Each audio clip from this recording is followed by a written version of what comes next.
ในวันที่21พฤศจิกายน2025กระทรวงการเงินได้จัดกองประชุมเผยแพร่เนื้อในเอกสารดำเนินกองประชุมใหญ่3ขั้นของภาคโดยการเป็นประธานของสหายสันติภาพพรหมวิหารเลขาคณะบริหารงานภาครัฐมนตรีกระทรวงการเงินมีคณะภาคคณะประจำภาคกระทรวงคณะภาคภาคฐานอ้อมข้างและสมาชิกภาคเข้าร่วมโอกาสนี้คณะภาคกระทรวงการเงินได้ผัดเปลี่ยนกันขึ้นผ่านเอกสารสำคัญต่างๆเป็นต้นแม่นคำแนะนำฉบับเลขที่34/ขอสพลงวันที่15กันยายน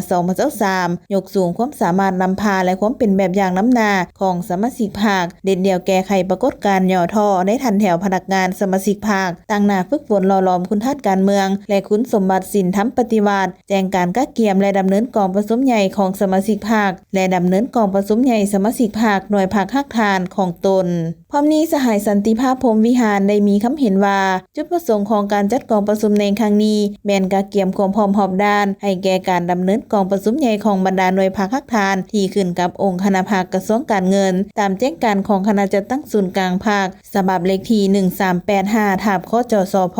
ลงวันที่19สิงหาคม2025เกี่ยวกับการกักเกียมและดำเนินกองประชุมใหญ่ของบรรดาภาคฐานภาคที่ขึ้นกับองค์คณะภาคของตนปัจจุบันองค์คณะภาคกระทรวงการเงินประกอบมี24หน่วยภาคภาคฐานในนั้นหน่วยภาคบริษัทรัฐวิสาหกิจห้วยพัฒนาและรัฐวิสาหกิจลาวสากลโลจิสติกแม่นสำเร็จกองประชุมแล้วฉะนั้นหมายความว่ายังอีก2หน่วยภาคจะต้องได้ดำเนินกองประชุมใหญ่ของตนขึ้นใหม่เพื่อรับประกันให้แก่การกักเกียมและดำเนินกองประชุมของบรรดาหน่วยภาคมีความเป็นเอกภาพมีประสิทธิภาพและสำเร็จตามกำหนดเวลาท่านได้มีคำเห็นแนะนำตื่มโดยเน้นให้สหายสมาชิกภาคสืบต่อนำไปเสริมซึมและผันขยายเพื่อสร้างความรับรู้เข้าใจถึงความหมายความสำคัญและเป็นเอกภาพเกี่ยวกับการกักเกียมและดำเนินกองประชุมใหญ่ของภาคให้แต่ละภาคฐานภาคกักเกียมเอกสารที่ติดพันกับการดำเนินกองประชุมใหญ่ให้มีความพร้อมสำคัญแม่นในของบทรายงานการเมืองบทสำรวจการนำพารวมและแผนพัฒนาคะแนนการต้องตีราคาให้จะแจ้งส่องแสงกับความเป็นจริง